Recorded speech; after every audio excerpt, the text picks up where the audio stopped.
baby dancing in the background. Me and AD are so excited. Yes, you can hear us. Hello, Happy New Year. Oh my gosh, I'm so excited.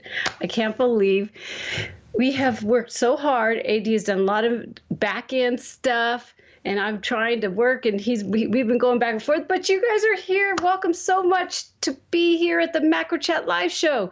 I have to give you guys some shout outs. So Janice here, Catherine's here, Becky's here, and oh my gosh, Baz, wait, Baz isn't here yet, but he might be. Hold on one second. I'm looking over here on the chat.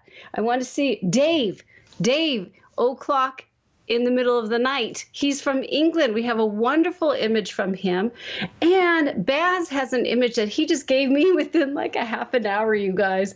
So I just pulled it in real quick because it's perfect. These two images that we're going to talk about today work so well together that sometimes I'm not going to lie, sometimes I'm like, man, do I even have a show? And then you guys just rock it, bring images, ask questions. Brian has this amazing question that we're going to talk about. So it's a really, again, fun, jam-packed show. And I just want to say thank you to all you guys for joining me and AD in the background. So I'm wearing my glasses. I want to try not to make sure the lights go on my glasses. Got my contacts in. Things are going funky with my eyes. But I'm so happy to see you guys. We are just going to go for it. So I want you all to know this is a show that we really do talk about close-up, macro, and micro photography. And dogs are usually in the background, and there's probably Coco. I have children. It is a total laid-back show, fun show, where we can really dive in, where us photographers, we love that close-up photographing, and it's just a blast to be able to have a space for us. That's what this is for. And the show is every other Thursday, and I'm on because I want to chat with you guys and really dive in when I'm with you. It's about me and you guys, and I'm looking at the chat, hanging out. So say hello, do whatever you guys want to chat about, let's go for it. Oh, thank you, Jan. You're so sweet. I appreciate that for sure. But then what I do is we have one guest on the show. So it's every other week. So basically I'm here with you, chatting, paying attention to you guys, and just having a great time. And then I also have a great time where we have a guest on. And unfortunately, the New Year's was a bummer because of all the funky changes in YouTube, where we couldn't get Charles to be on, and you guys hung with us for a half an hour. I was just like, thank you so much, you guys, for hanging in with us. But we couldn't get him on. And when we did, it was already like a half an hour, but Charles agreed. So mark your calendar. He agreed to come on the next show. And we already have images for the next show. We're already prepped. We're ready to go. We're just going to be rocking it really a lot of fun with Charles. He's a great guy. So mark your calendars. I believe the Thursday is February 8th. For some reason, I'm thinking it's the 6th. But I might have wrote my notes wrong. But I will let you guys know we do have a Facebook group. It's fairly small, so I share the Facebook group first. I get the images and the questions from the Macro Chat Facebook group, which the link will be down below. Oh, AD's got it down there. There he is. Oh, that's actually my website down there. You can get all the image about the show and see all of the other photographers that have been on the show. It's been a wonderful show for sure. And then I will go into the other professional macro group and then ask for questions if you guys do not ask questions. So let's see what you guys are saying. Baz is here. Hey, how you doing? Oh, you got some. I almost was going to grab some wine today because I said to myself, if it goes on live, I should be celebrating and have a glass of wine, but I didn't. I ended up having water. So cheers, you guys. We made it. Where's the camera? Cheers, cheers. I'm so happy. This is so cool. Now, we're starting 2020, and this is the time frame where we're, looking. I've been bugging most of the members in our membership. What do you go through all your stuff? If you're on my email list, I'm like, go through all your images that you did in 2019, and what do you need to look at for the future, and have some fun, but yet, it's about also moving yourself forward with your creativity. So you'll see that, and this is what I love about the images that we have coming up, because we're going to talk about their stuff. I want to also say we're going to talk about some equipment towards the end, and answer Brian's question towards the end. So please stick with the show. It definitely will be fast and quick.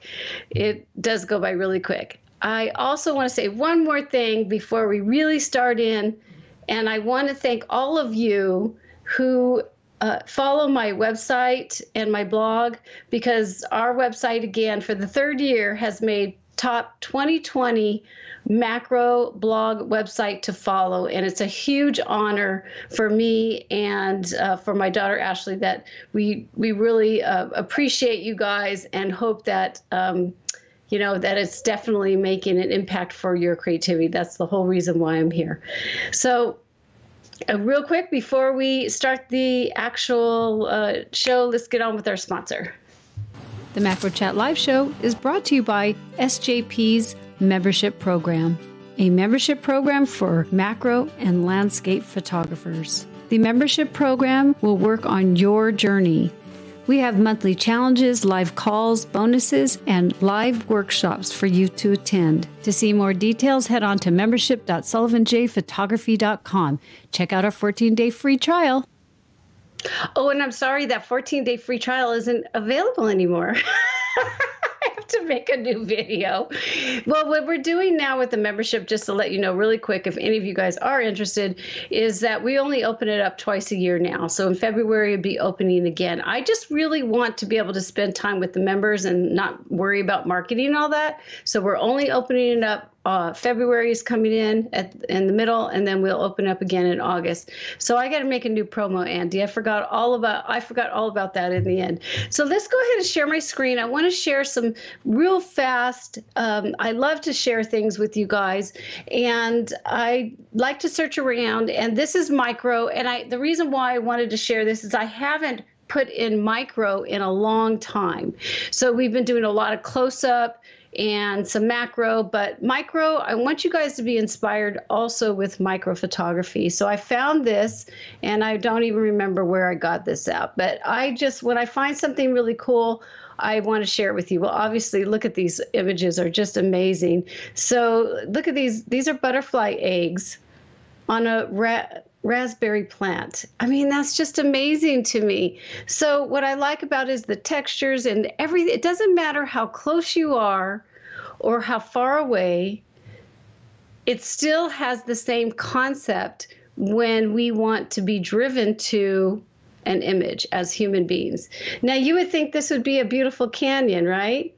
It's a micro crack in steel. This isn't steel, this one right here. It amazes me how something so small can look like a canyon over maybe in the Grand Canyon. So this is household dust that I'm allergic to. Maybe there's a dust mite in there, because that's actually what I'm allergic to. Here is needle and thread. How beautiful is that? Very cool. And here's bacteria on lettuce. That's interesting. And then this is hairs under a scan. So this is an electron microscope. Those are a lot of fun. I used to play with that back in the days. Look at this. Okay, so I'm just going to go real quick. This is the head of a zebrafish with 500 times magnification. Is that crazy? That's just crazy. Oh, I was actually showing Kevin some of this too, because some of it, you'll see some that are just like scary. This is CO2 with saddle. You know, I actually want to show you guys stuff that we can really relate to, because there's a lot in here. Let's see. This is a shark skin to the left and a foot of a fly on the right. Is that a trip? That is a total trip. This one is the one that I showed Kevin, and he was like, whoa, a head of a maggot of a blue bottle fly. That's scary. Like, it looks like a horror mute, but you know what? It's alive. That's the thing that's so weird. We see with our eyes, we don't realize. Look at that. I mean, I had no idea that it had. I mean, it chomps pretty good. So now we can see why with those teeth. It looks like fangs. And then here's the mite. Probably a dust mite. This is what I'm allergic to big time. So this is magnified at 850 times. It's just so amazing to me. I love the details, but again, it's pulling us in. You know, look how the bright. We want to go to the bright first. So, and this is beautiful. It's a leaf of a Virginia spiderwort, but look at the pattern. It's just so pretty with the colors. I think this. Let's see, are we almost done? This one is a green chlorophyst in the plant cells. Is it chlorophyll? I don't know. Because it's this right here. It could be, who knows. But again, it's just so beautiful. I think this is pretty much, this is the last one I want to show, just because I want to get back into it. I have a gecko. We have a leopard gecko. This is a leg of a gecko, and I was tripping out on that. I'm like, I need to really get into our leopard gecko and see if he looks like this. Isn't that amazing? It's just so pretty. But that's pretty much, wait, I'm sorry, one more. A marine worm. It's a worm. 58 times magnification. That is so cool. They're very, very cool. And this is just steel. Here's another beautiful one. A bud of sand dollars. Oops, my phone. I thought I turned it off. I didn't. Okay. All right, you guys. We'll go. There's mosquito. I could do this forever, but we got to get on to the show. I just wanted to inspire you guys. We could go ahead and go back to me, AD, and just have you guys see things that we cannot see with our eyes, and know that when you photograph, you inspire others to see things too. Because macro photography also is like that too. And even I feel like most images will stop you in their tracks and have inspiration for others as much as we like to photograph and share with others. So I had to share that with you. Start off 2020, what the heck, have some fun. But with that said, let me get on to, I want to get rid of that guy. And let's see if you guys have any questions or anything. Let me look at the chat, because this is where I can chat with you guys. Let's see. Yeah, those images are brilliant. Heck yeah, isn't that crazy? Oh, hi, Pam Lamb. Thank you so much. I appreciate it. I totally appreciate it. Wouldn't have been able to do it without you guys. So anyways, let's go ahead. I'm going to do a quick, I'm going to get over to Lightroom and make sure AD will go here real quick. I'm going to move things around. So if you, again, I mentioned this briefly, if you guys want to get and share your images, it's not really a critique. We do things really fast, but your questions and the things that you're doing will also help others do, with their questions, because we all have the same questions. And also when you watch the show or you submit your work, because I know it's definitely internal, it's very personal to you, but we do not do heavy, hardcore critique. It's more about helping others and helping you too. But don't be afraid. I swear it's not like hardcore critique. It's just a lot of fun. And it's fun to see your guys' images too. I really, really love it. So what we're going to do is we're going to go ahead and we're going to start into critique time as I look for, we're going to do Dave's first. So let's go ahead and go to critique time.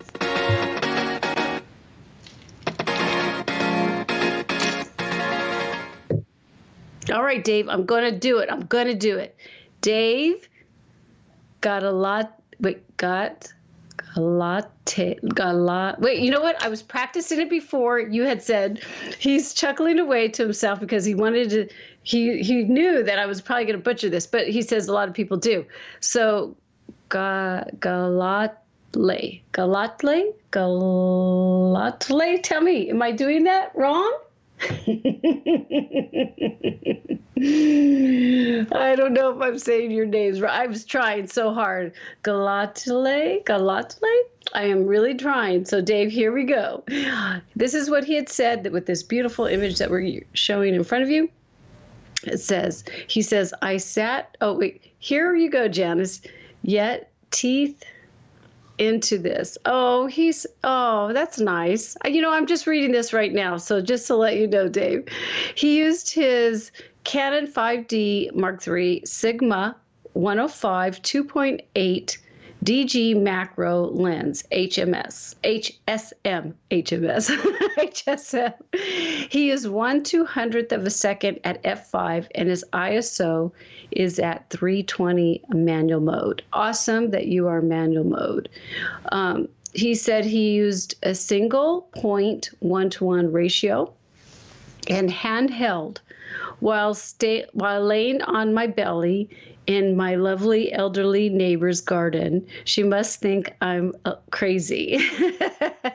It's okay. We're all crazy. So you just fit right in, Dave. I tried over a few weeks to get this type of shot, eventually succeeding. Yes, very, very cool. Eventually succeeding. Edited in Photoshop and Lightroom. If you have any more info, let me know, although I don't know how much more I could tell you. So I asked him what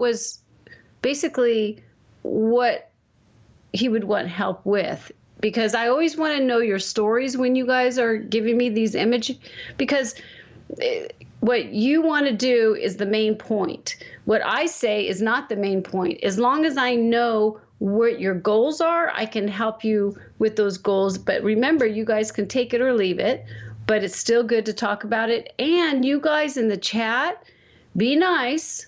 I never want anybody to be mean, but help each other in the chat also, give suggestions or whatever, So that's what we're here for, to support each other.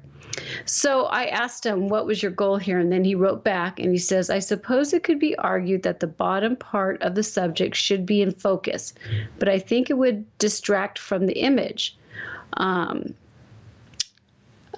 He says, P.S. I think I may have the Raynox, he had used a Raynox 250 on the lens. It's okay. As long as I know that it's like a macro lens, or, what 250 is a difference compared to 100, but you probably did use the 250 because the background, unless you didn't have very much background, it looks like you, usually you have a softer depth of field. So the background looks really nice. And that's what I love about this, because you really do hone in on the beautiful eyes where it's watching you. So I learned that from the awesome Rick from, remember, Zareen Stacker, he developed, and he was telling us so much information about bugs. But anyways, this is really, really nice. And I do think that you should probably, if you want to stack, I agree with you that it's fun to stack, but maybe you could stack just a little bit down farther. But if you don't want the full bug, all the power to you. Stacking you got that eye perfect. It's really nice, it's sharp, and that's where we are going to go first. So I think with your goal, you've did a wonderful job. It's a beauty. Now, I would always suggest to stack anyways, just for the heck of it, because we don't use film anymore. It is harder to stack hand hold though. So when you stack hand hold, the easiest way I feel when I have to hand hold is to hold the my camera, and I first focus on the eyes, and then I slowly move, and I take fast shots, and I say to myself, okay, I want maybe this antenna in focus. So I get this in focus, and then I will move, because this is farther away from the eye, I will slowly move back and just take shots and pray that I've gotten at least one or two of them in focus where I could have this antenna in focus if that's what I wanted to do. So I think you did a wonderful job. I want to ask you to practice stacking and to share it, and he's in the macro, the Facebook group, and see. And I would love to see some stacking work. That would be really, really cool to push you into seeing if you could get some more onto this. I'm going to do one thing with this because like I say, I'm curious. Hold on one second. I'm going into the develop module, and I want to see something. I like to play with your images just a little bit more. So let me go into the crop. I want to see something. Hold on one second. Why isn't it? It's taking, my computer's taking a little bit longer. I want to see. Okay, hold on. Let's go. Whoops. My computer's been kind of slow lately. I don't know if I need to update or what.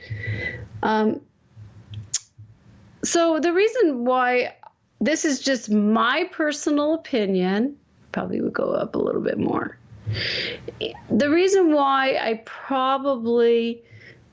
so this one I love, but the reason why I cropped, for me, this is for me only, because I want to see your main subject. I like the background, and maybe because I'm a macro person, but I feel like this is in my face and very powerful. So I would probably just play with the crop a little bit and see. I love to do that. To tell you the truth, I always like to play with the crops and just, I don't know if I would want it straight up and down or whatever, but I love to play with my work and just see what I could do. But look, you can really feel it now. You can really feel the eye looking at you. That's why I'm like, whoa. But again, this is your work, and you did not ask for that. That's just a little extra little tidbit from Janice. And what we'll do next. So do you have any questions? I think we're about 30 seconds delay. Let me look real quick. Let's see. You guys are talking. I love it. You guys are talking. See, now, Baz and Dave, I am so excited that you guys have gotten to know each other from the group. So that's really, really cool. Focus stacking would have taken between 15 to 20 shots to have maybe gotten the head and body in focus. Yeah, I would definitely... It depends, really, to tell you the truth, too. You know, it really depends on how close you are when it comes to stacking. Well, let me do something real quick. We're going to go ahead and we're going to go, let me get over to Baz's image, and then we'll definitely. Oh, it's only 6 seconds. That's cool. That's not bad at all. So, oh, look at it. Great photo, Dave. Yes, very nice photo. Gorgeous. Okay, so we're going to go, before I start getting into stacking, this is why I really loved both of these images, because we have a bug image on, which a lot of us love to photograph, and now we have a beautiful flower. So this is Baz.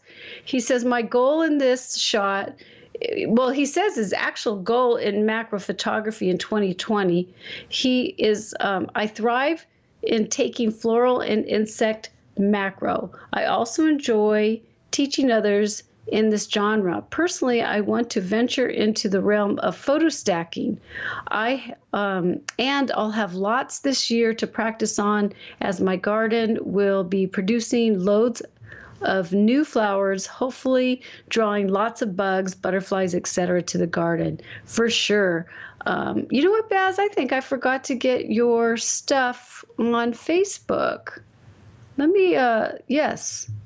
Let me go to, oh, sorry, that makes me, hold on one sec. I am going to go put that on. I'm going to Facebook real quick because I just remembered you gave us the information on the macro group. So let me get over there. And here you are. There you are. Okay, let me get closer to my mic so you guys can hear me. Okay, here we go. So he used a Nikon D5300. He used a Sigma lens 105. It's a macro. He used an f8 at 1/250th of a second, and his ISO was 320. So thank you again, Baz. This is really cool. And we will dive in to focus stacking. So let me get back over. I thought I had put this on and I didn't put it in my notes. Okay, isn't it beautiful? So I love them both. I really do. I love them both. So focus stacking. And okay, Baz, did you actually focus stack? Is this a single shot or did you focus stack? Can you answer? I'm so glad that you're here because I wanted to find out. If you're at 150, 105, I'm assuming this is just one image, one shot. Oh, that's not you. I was looking at Dave's. But anyways, you were using the same lens. You're using the same lens. Basically, it's just a different person. But let me see, Barry. Any comments? Greatly accept. Okay, so Baz, tell me real quick. Did you stack this? I think it's a single shot because I'm at 1:1. So what I'm seeing is this right here is your focused. This is where you're focusing on. So when it comes to stacking, say indoors, right? We'll talk about indoors first. Indoors is easier. And what I like to do is tether. That means put my camera to my computer and be able to see what I'm stacking. And then if you can't, then no problem. I mean, you could see it through the viewfinder, not a big deal. But when you're indoors and you don't have all the wind, this is what I do. If I know for a fact that the only thing that I want is the middle of the actual flower, the pollen and all that, then I'll just stack for that. But most of the time, I stack everything.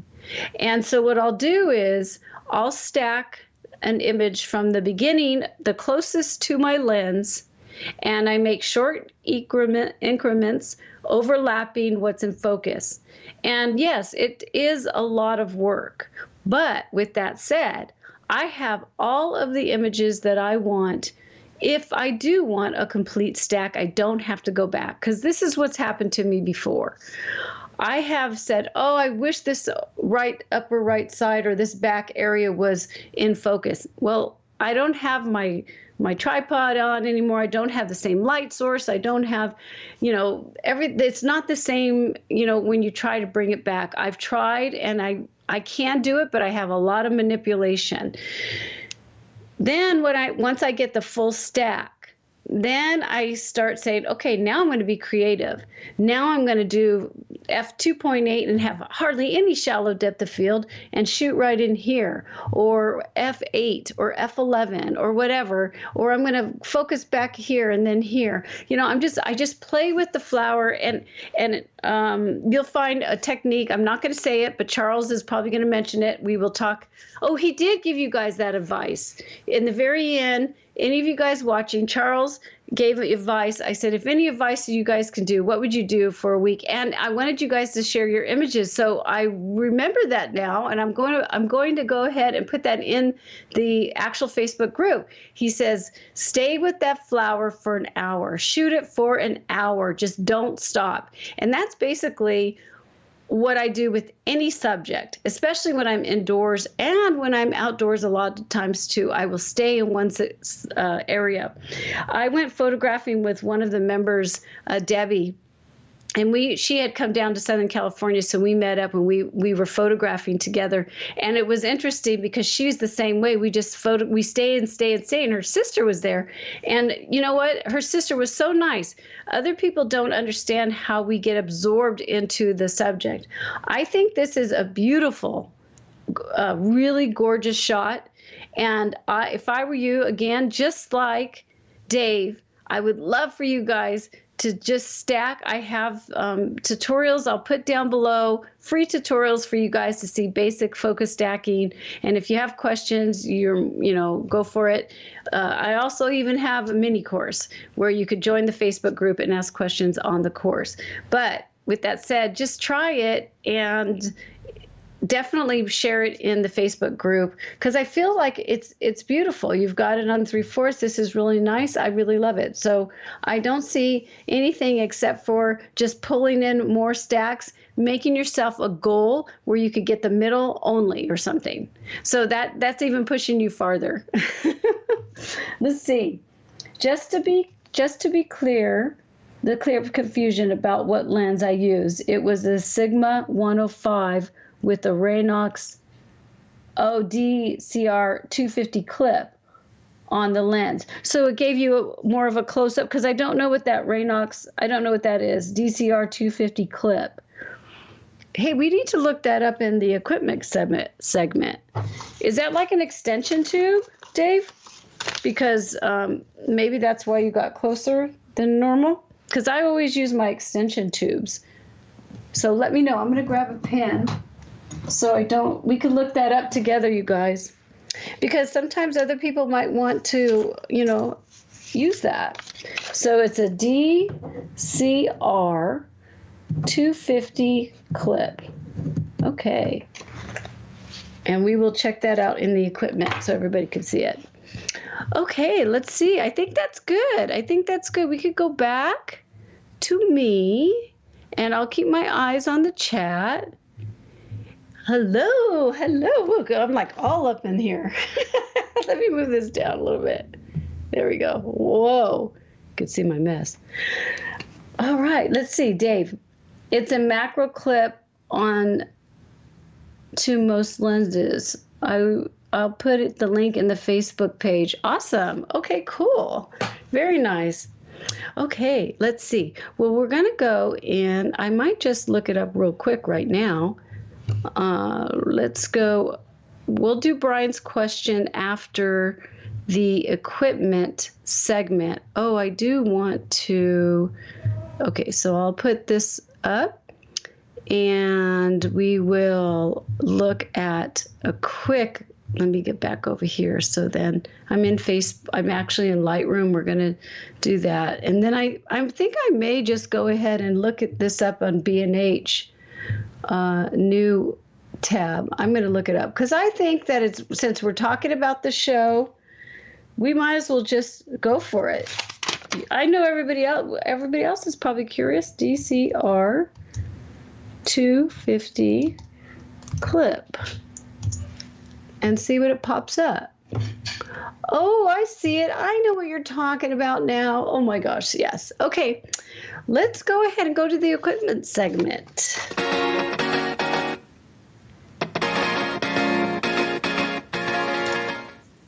So here we're going to go ahead and share my screen, and you will see what we are talking about, this Raynox DCR 250 Super Macro Snap-on Lens. Very cool. Oh my gosh. Okay, so you used a macro lens and then you added that on top. So I've never used this. So it's an actual lens. It's not an extension tube. Very cool. Okay, well now everybody, let's see, click to zoom. There we go. So it must add a little bit more to the lens. I wonder how it does that. I'm going to have to investigate that a little bit further. And then the other thing I want to share with you guys is that you guys know we had the amazing Micael Widell. I'm sorry, Michael. Anyways, he was on the Macro Show, and I'm going to share his video down below after the show's over. He has done a great video on tips to photograph when it's winter time, because he's over in Europe and it's nice and cold over there. So she has this great video, and his light that he's sharing here, his diffuser, it is so cool. I mean, he got some really soft diffuse light with this, and I mentioned him, and I said, I'm going to share this, and I'll share the link so people could watch his little tools. And on the show, I even told him I love how he shares all his little tricks and tips and stuff like that. He has a really good YouTube channel. So I will definitely share this, but what a great little tip. And he actually photographs and shows, you could see that it's very soft, and it's just like this plastic or whatever, like foam stuff. And he tells you to put it right next to the actual lens, close. So it's level with the lens. So it works really good. So I'm going to share that with you guys for sure, the video. And then the next thing that I want to share, let me get off of I don't want to get off of Lightroom. Oh no. Okay, no, I don't want to get off. Do you want to quit? No. Okay, so we'll just push this down and let's share. Is it here's the next one. So one of the things I love to chat with photographers, and a group of us, like to chat and stuff. And we were talking about in the membership. Actually, this was in the membership now that I remember about it. Okay, and Catherine, you were there. So we were talking about cameras, and we were talking because Canon has a new mirrorless camera. As you can see that I'm sharing it in front of you. Sony's already rocked the mirrorless, realm, and Olympus has a mirrorless and all that. So, which is great and everything, and I do love that they're going into the mirrorless. But if I have this thing here, let's see if let me see if this is it. One of the things that nope, this isn't it. One of the things that I did investigate for all you guys is before you go into the mirrorless, I actually went into mirrorless lenses. And, mirrorless camera lens. I love B&H Camel. Let's just do lens and see what happens. I did this earlier, and so, oh wow, pretty. I love Zeiss. So when I went in and I started looking at it, yeah, they have some great lenses, but there's no micro. Or macro. Let's do macro. And the ones that they have, they say they're macro, and they're not even 1-to-1. So I just wanted to share with you guys too, just for macro people, this is what we are. If you're a close-up, no biggie, but anybody getting up really close, this one is not 1-to-1. So even though it says macro, it's 1-to-2. So a macro lens means that whatever you see in your sensor, it will be the same size as originally what it is. And when it goes 1-to-2, it's not as, you don't get up as close. So if your number is like 5-to-1, that means you're going even closer to the subject, which Canon has a beautiful 65 millimeter macro lens that goes 5-to-1. That means it's closer than its regular size in the sensor. And so as I was looking, there's just not that much. And yes, you could buy an adapter. Everybody's, but I'm just letting you know, if you're willing to buy an adapter to get your macro lenses to go to these, then all the power to you. I'm hoping that these companies think about us. This is why I do this show. Think about macro photographers, people, because this is why we're always seem to be the last in the bunch. Except for you could do this one. Hello, for $1,300. This is amazing. This is really, really cool. I think AD turned me on to this one. So when I win the lotto, I'll buy this one. This is really cool. It goes in the water and everything. But we could go back to me, AD. I just wanted to let you know, because it was a good discussion, and it's something that is definitely, things change. You think about photography back in the days, and plates and then film, and it seems like mirrorless is going to be part of our future, and that's great. Just get some macro lens out there, you guys. We got to tell Canon and Nikon and everyone. Okay, so let's see, what are we going to do next? Let me see what time it is. Okay, we got time. All right, I'm going to go to Brian's question. I'm going to answer his question. I did not get Brian. Are you here? I don't think Brian's here today, because I wanted to use his image, but he did not give me the go ahead.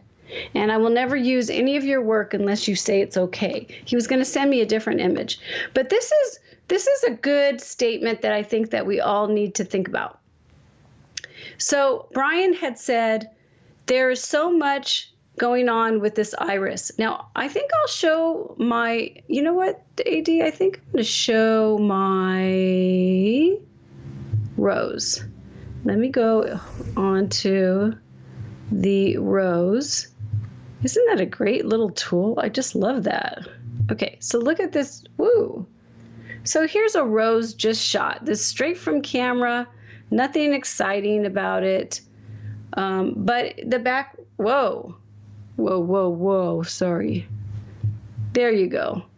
So nothing exciting about it, and that's just the way a lot of times it happens. So pretend you're outdoors and you've got a white brick or whatever behind it. So Brian had mentioned on the actual macro Facebook group, he said there's just so much going on with the iris. Lighting is a challenge, where to put your focus, what background to use, and the list goes on. He says, my choices, let's see, I like my choices, but others would say, make a difference choices, because his background was like this. His background did not have very much going for it. So, he's saying that other people could create a better image. And I think he had a good image. It was the background. So he says he was talking about how an iris is called a poor person's orchid, and it's just as difficult to photograph. And he gives his specs in the actual in the group. So we can go back to me, AD. You've seen that I only pulled up that image because his was kind of similar, where he had an orchid and the background was just kind of like that. But it actually had some, it looked like maybe a wall behind there, but there wasn't very much going on. So I see this a lot. There's a lot of beautiful macro images, but the background is not paid attention to. So if you have a horrible background, I want to give you some suggestions. This could be part of the equipment.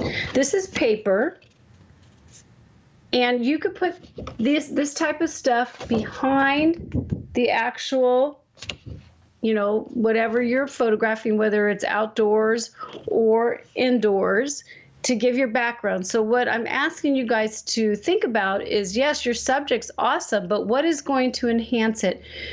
A regular plain background that's white, it could be still beautiful, but he was saying it was gray and it was just like a blah background, and it wasn't enhancing his iris. Well, if you don't, this always works. It really does if you're actually photographing flowers. This is what I've done. If you're in doubt, use I have two different types of black velvet. This one's soft, and it will actually like drape over things. Let's see. So it'll drape over. And black velvet absorbs light.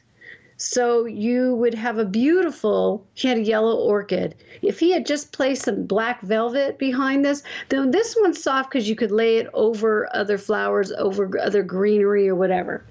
Well, I made a new one, and my members have seen this. I made a black box because one of the members was talking. Becky, that was you, Becky. Remember you talked about how you like that one girl's photographs? Anyway, so she inspired me to make a black box, and I had so much fun. So this is also, it's a black cardboard.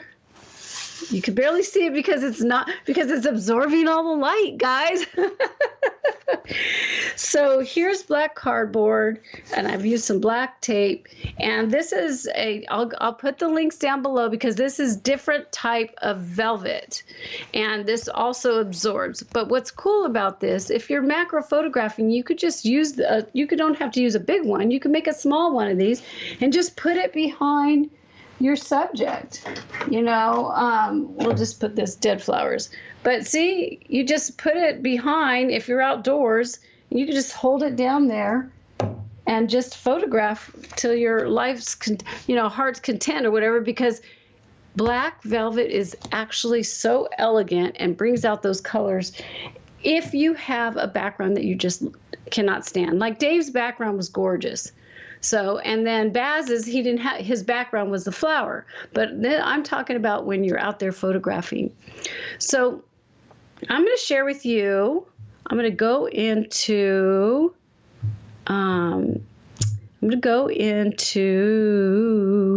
Photoshop. And I was going to actually show you guys some stuff too. I was doing this for Brian. So let me go into Photoshop, and we will pull that up.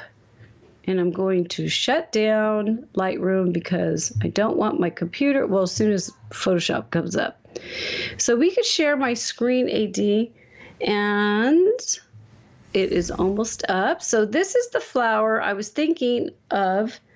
I pulled it from something that I have done, I just shot really quick for some, I don't even remember, I think it was color correction or something. And let's go ahead and get off of this. And let me pull up Photoshop. Here it is. And we'll just do it like this. And I'm going to take down a Lightroom now. So let me explain. Do I want to shut down? Yes, I want to quit. Okay. So is this, there we go. That was Lightroom for a second.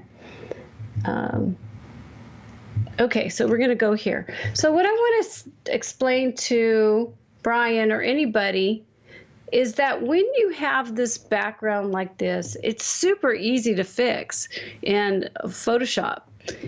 Really easy to fix. Because you have a bland background, you just use a selection tool, and you could do a quick selection, and you could go ahead and just grab all the whites. Because it's already, it's pretty much, it's so different compared to the rest of the flower. So you could see the marching ants, and I've selected it. Let me go ahead and actually I want to do before and after, so we'll do that. So once I've selected that, all you have to do is you could get any kind of background that you want. So you could use this background. You could see the marching ants. That's the flower. You could use, if you don't want to use that background, you could use this. Oh, it already did it. That background. But I don't know why I did that. But usually what I do is, let's go ahead and bring it down below. So I still have the marching ants going. And what I'm going to do is I'll go ahead and just cut this out. So I'll just delete it. I'll just do a delete. So, I got to be on the layer. So I'm just going to delete it. And you'll see that now we basically have nothing in the background. And that's what you want on this layer. You don't want anything in the background, okay? And I'm going to show you why. Okay. So let me get rid of the marching ants.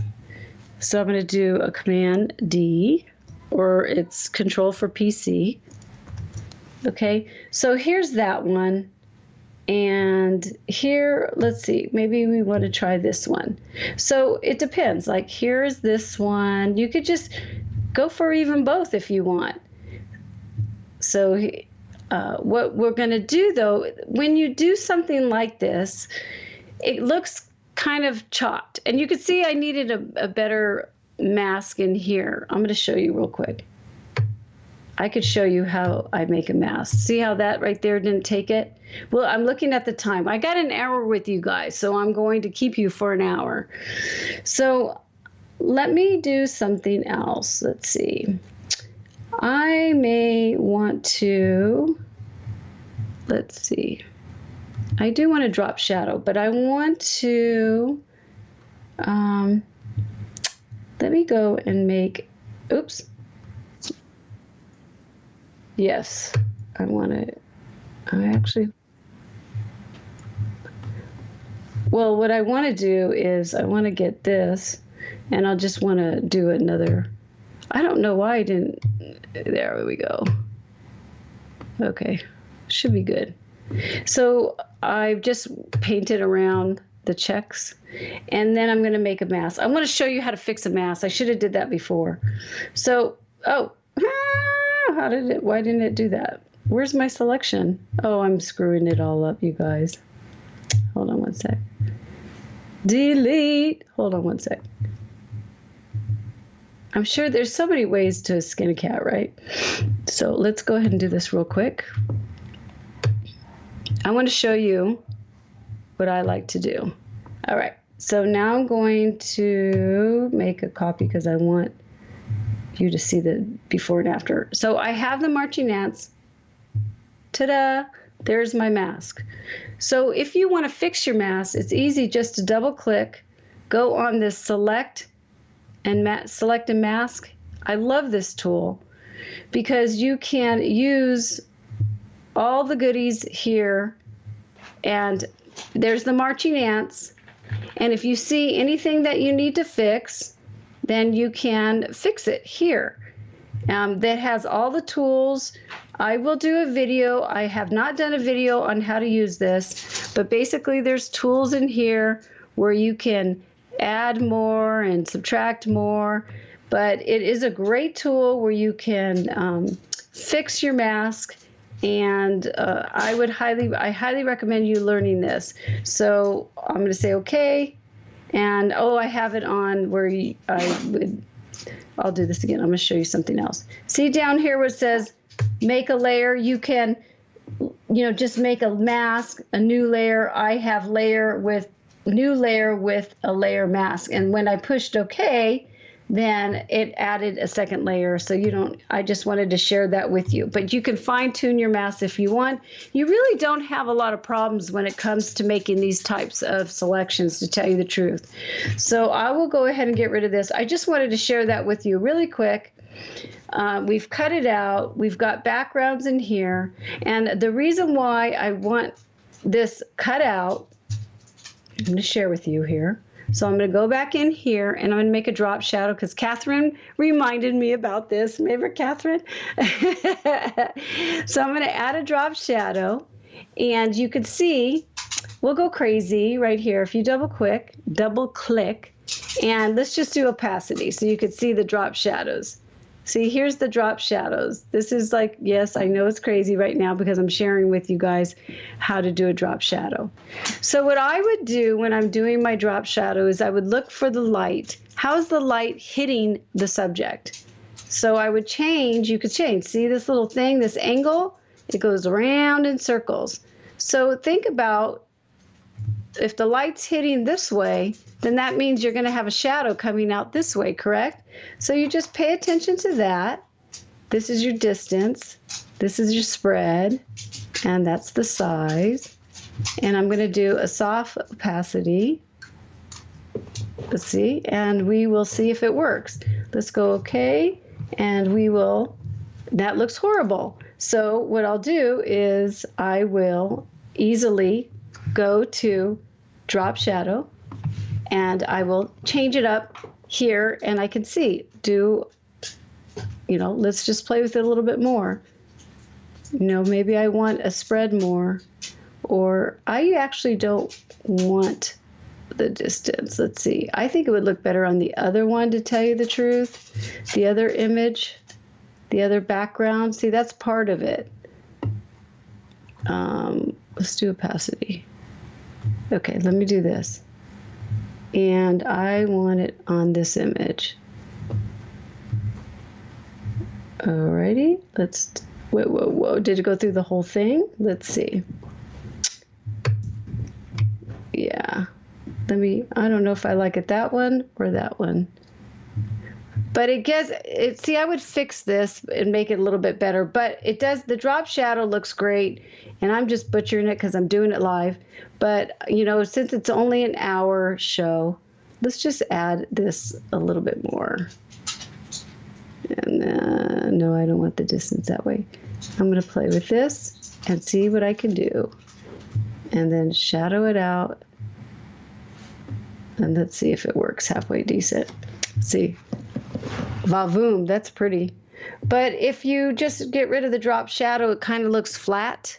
And then if you put it in, make a better drop shadow, but it looks like it's more of a 3D look to it.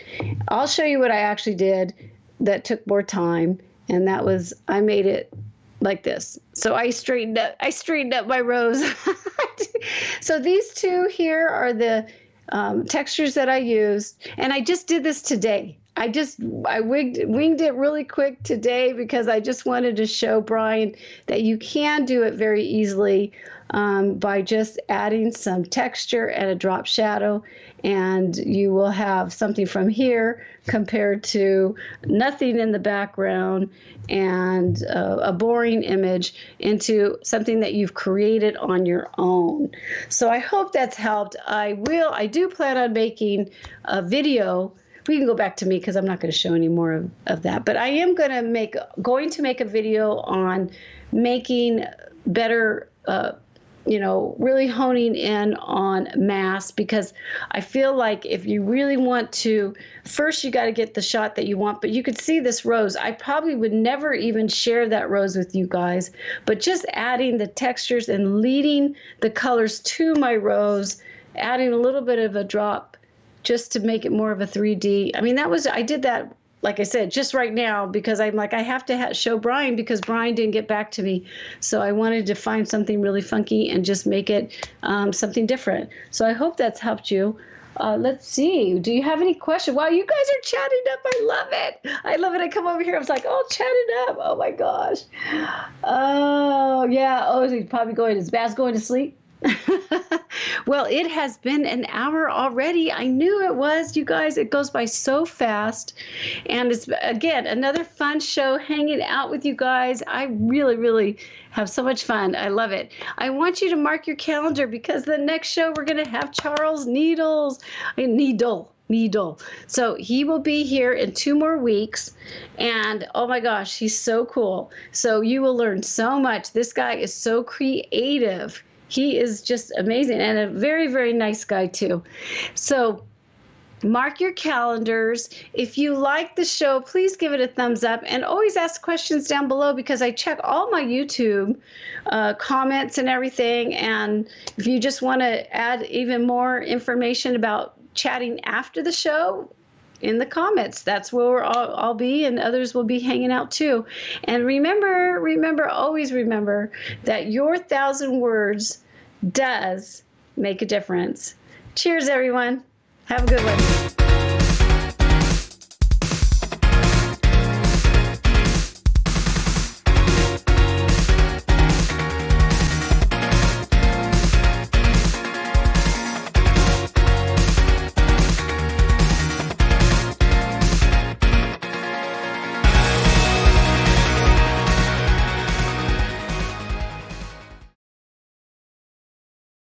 Ta-da!